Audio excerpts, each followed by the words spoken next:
Alright guys, here's another video. Arco, this one's probably for you. So there's the dart all taped up, ready to go in the booth. I'm going to tape off the engine bay, but before it goes in the booth tomorrow, we're actually going to change a couple of the rad hoses. There's a little bit of a leak right down in there, so we're just going to change all those hoses tomorrow morning. We're going to pull the valve covers and put those, I don't know, what they claim is those really good gaskets. So that'll be great. Just so that he doesn't have any leaks or anything splashing up all over the car with fresh paint. Anyway, the reason I mentioned Arco here from Outlaw Edge, he asked me about the booth and how it would run. So here I got it set at 20 feet. There's another 4-foot section back there. You can see the plastic of the back corner sticking out. So I can come out to 24 feet. Then I got your basic filters that go in the doors. So this is expandable, by the way, for those who haven't seen any of the other videos. So basically 3 of the sections are solid and framed all the way around, so they stay solid.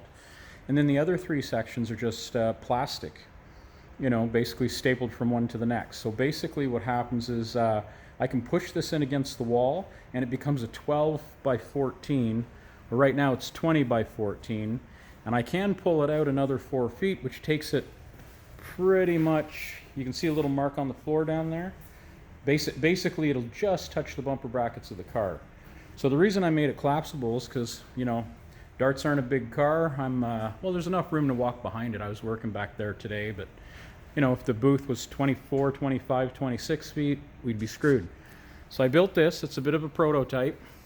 So what I'm going to do next is rebuild it, but the 3 solid sections are going to be made out of steel. And then I'm going to put clips on the inside so you can use the some kind of fire-rated PVC I looked into from Global Solutions. So anyway, we'll look into that. But as far as how well it works, so I'll show you what I got going on. So the first thing, the door, I'm going to have to put a piece on here. It's the only thing that doesn't have a really good gasket, even though it seals really tight. You can see it's that's a 1x1 expandable roofing gasket for steel roofs. Now I got some better rubber stuff that's down in every joint. Of course, that board doesn't come up off, or comes up off the floor a little bit because things move. You can see how the plastic is, and I mean, I wet the floor anyway. That's just how I do it. I'm not too worried about what the floor looks like. I can strip it down the road if I want to. So basically, the plastic, when the fan is running, if you look at the air bubble there where the fold is, by the time you get to the inside, it's soaking wet in there. Air ain't coming through. It seals itself. That being said, anything close to the floor stays at the floor. Check this out. This is just Limco Supreme. It's a basic urethane. Oh my God, there's no real orange peel on these pieces. I'm really happy with that. I'm gonna do one more coat just for buffability. So here's what I got at the back. It's just your paint pocket filters. And outside I got a big G10 fan inside a box. And then there's a 20 by 20 basically a duct that goes from the box into the wall. So it's a separate unit outside. And yeah, one paint job, eh? Look how red those got. There's your valances. There doesn't seem to be any blurs of any significance. There's the odd little spot of dirt, probably from around that door. I'll fix that tomorrow before I shoot the rest of the car. But yeah, these turned out great. So, I mean, it seems to evacuate good. Now, the motor in my fan has a 3-inch pulley, so we're going to up that probably just a touch. Here, let me close this, keep any mosquitoes out if we can.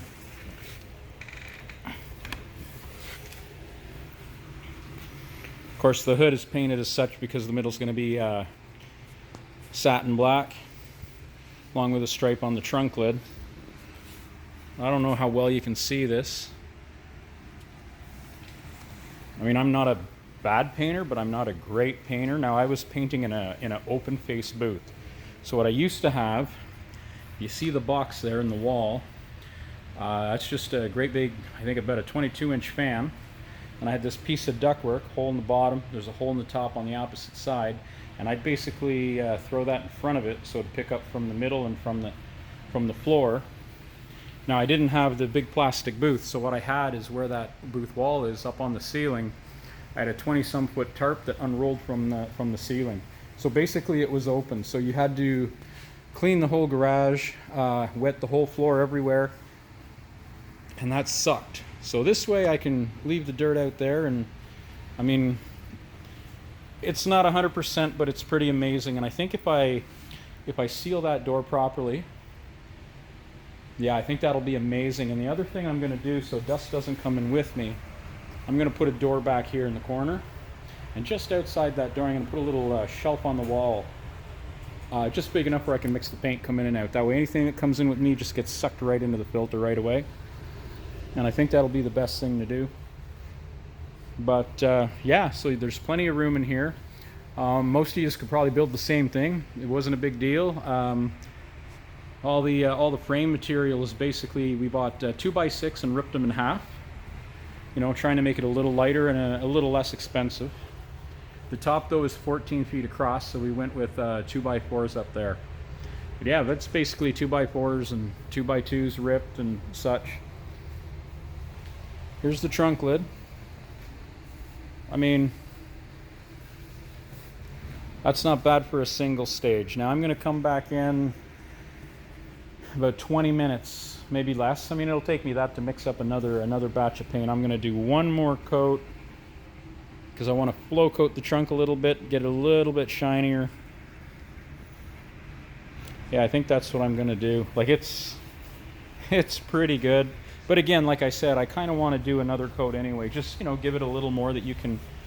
I mean, we're not cutting and buffing this car, but, you know, a few years down the road, gets a few marks and whatnot, we can kind of airbrush them in and then cut and buff the car, so you can get 2 lives out of it.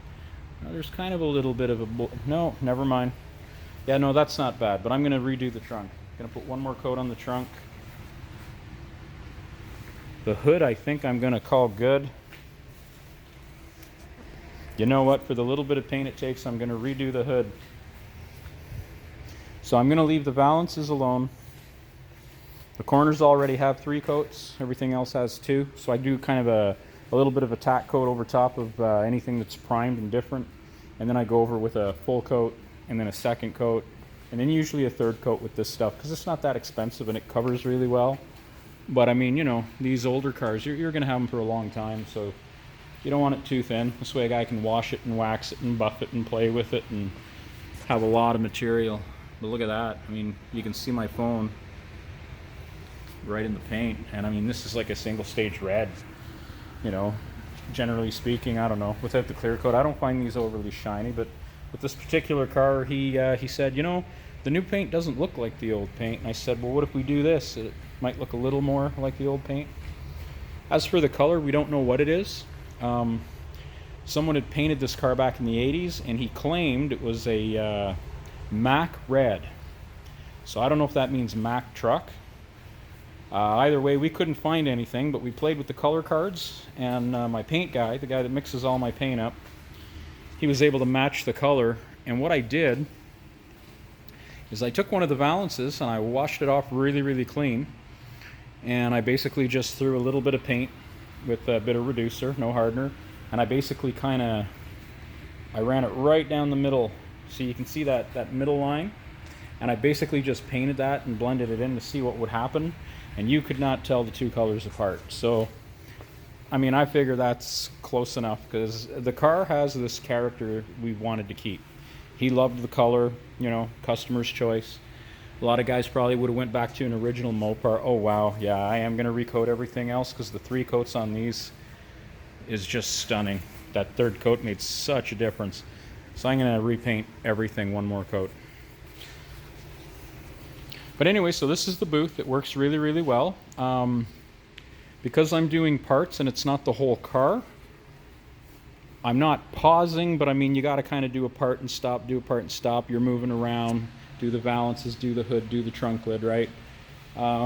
It doesn't hang in the air for more than a minute and a half, which is what everybody told me to do. But if I'm painting the car, it might be a little bit foggy. I did shoot a couple pieces for another car on the weekend, and with the clear coat I found, it put quite a haze in here for quite some time. So I think what I'm going to do, it's got a 3-inch on the motor, and it's got a 9-inch on the fan, the pulleys I'm talking about. So we're going to put a 4 or a 4.5 on there. I'll probably buy both, because, you know, if you go a little too big, you kind of don't want that either. But so far that's working great. The reason I built the box the size I did, I don't know if that's important. These 20 by 20s, I noticed a lot of people were running a box like this across the back of their booth, and they had like a 39-inch, you know, they'd unroll the roll of stuff. What's available in my area was these paint pocket type. I mean, they're like, here, let me pull one up. Yeah, anyway, they're super thick and it's sticky, so I'm going to leave that alone. But basically, these are pretty inexpensive for what they are, and you get a box of 30. So the way I have it set up, you've got 12 right across the front. And what I do with these ones, and I mean, you need really decent scissors for this, you know, buy them at the hardware store, the heavy duty cut everything scissors. I cut those in half. So this is basically 10 inches from the wall out, and those are 20 by 20s. So that is 15 filters right on the money, which is half a box. So I'm going to run this until I notice the fog hanging, and when that happens, well, I might get one of those air meters in here too. But you know, once I figure it's stuffed up, I can put the other half a box in and then order the next box. And like I say, in my area, I'm up North Ottawa, Canada. So basically, you know, you get what you can get, and it all gets shipped out of Ottawa, or it's a 2-hour drive to go get it. But there you have it. Works really good. I've got some lights ordered, so I think I'm going to have about 4 down each side on these posts. That being said, it is pretty bright in here. I threw that light there just for today. The only thing that was a little dark is the far side of the valances. So I threw that light in the corner, and it actually bounces enough light off the plastic walls that it's good. If you had white plastic, that could be good too, but you'd have to have all your lights inside. Like I noticed, the way I had the tarp come down off the ceiling before with the open booth, I had to have 3 lights across the floor on stands, and then I had 3 mounted on the wall, and then I had 1 at the back wall. And I found the tarp would come down and you'd only have 1 row of ceiling lights. Well, now I got the light coming through the whole garage. I mean, it's not super bright, but my eyes are good enough that I can paint a car in here with nothing if I had to. I mean, if I was painting a trailer or something, I wouldn't even worry about it. But anyway, there you have it. I gotta say, it works really, really good. Some of the booths that I've seen that you can buy that are collapsible, they either have little wheels down here.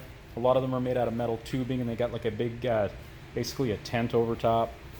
Some of them have little casters. I've seen guys do videos where they say the casters get caught in the plastic. I don't know. But basically all I did is I bought the, I think they're about a 1.5-inch chair foot. So it's like a little Teflon plastic thing with a nail through it for the bottom of old wooden chair legs.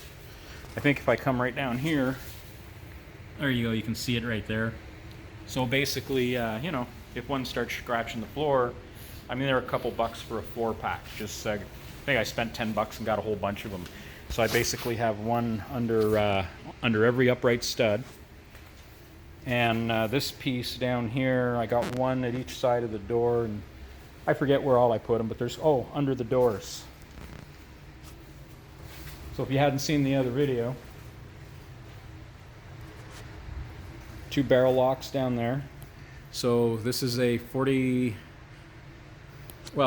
inches plus, say, another 1.5 on each side. And then that one there is about 48 inches. So basically, this door folds over that door, which goes past the filter over to the next. You can see where the T-brackets are. There's hinges there. But there's another video showing that, how to open and close it.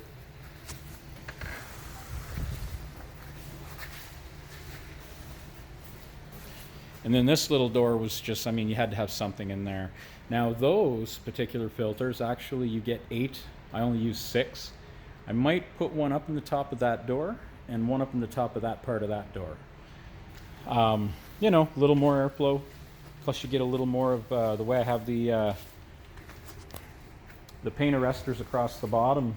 If I have a couple up at the top, you get a little bit of downdraft. But I gotta say, I'm really impressed. There wasn't a whole lot of hazer fog in there. I know with the car there'll be a little more. So tomorrow morning we're going to basically hit the hardware store and yeah, we'll get some pulleys. We'll get a few other things. We'll finish it up. As far as moving the booth in and out, I put a couple handles on the outside. You can see them right here. Don't do that. There's one over there as well. I thought, you know, 2 people could grab it and pull it out and push it in. I don't. What I do when I'm inside, put my hand basically on this piece here, and then I grab that cross piece down there about halfway, and it just, you know, it's just the right height where you can kind of walk away with it. It's not heavy. And what I do is I move that side about a foot, foot and a half, and then I do that side. And I can do the whole thing in and out. I can do it in about a minute. I mean, my time is valuable, but like I can take the minute. Now, if it was on wheels, you could roll it around, but you got to lock it into the floor and mess around. So this works fine, totally fine. I got no complaints. I've been in some booths before. Some are better than others, but this is, I mean, it's pretty decent. And if I have that door fixed up a little better and put my door to go in and out at the back, I think this thing is going to be as good as any booth out there. So anyway, if you want to build something like that, you can see it's pretty simple. It's all screwed together. The only thing I didn't show, I guess, you know, basic hardware, basic handles. Down here, barrel bolt keeps it on. You can see I used a deck board here all the way across. You see I put a little metal plate and drilled a hole in it. And here I just found this. It was an old extra piece of garage hardware when I did my garage doors. So barrel bolt there. And then up on top, you got these with the chain. And basically it's like a square barrel bolt. You just pull the chain and it pops open. So it you got to pull it a little tight, give it a little swing. Because that's all gasketed across the top. So ain't nothing getting in there. The only place is right along here. So what I'll do is get another one of those chain barrel bolts and put it way up there in that corner. And then I've got a piece of 3 or 4 inch, some kind of board that'll go here, and I'll put a gasket here, and that'll take care of that. I think once I do that, this thing's going to be awesome. Yeah, I'm pretty pleased. If you look at the back, you can see the plastic hanging down there. Well, that's the 4-foot section that's not out right now. So, like I say, it plenty big for these parts for today. I'll pull the 4 feet out tomorrow when I take the parts out and pull the car in. But there you have it. Great big giant collapsible booth. In Canada with the insane COVID lumber prices right now, roll of plastic, all the hardware, everything I got into this. Let's see, probably about, you know what, I probably got about $700 into the booth itself. That includes the whatever fence screen, you know, behind the filters so nothing gets sucked in. And these ones, the green ones are metal framed, but I got the fence stuff in there anyway, because if you ever get something different, at least you can throw them in there. What else? Oh, the paint arrestor filter box is made out of drywall corners and drop ceiling tees. They're easy to work with. You could do the whole thing with drop ceiling tees, but they're more expensive. And I mean, if I'm at 99%, I'm happy with that. With the filters and everything, I got, say, 4, 2, 6.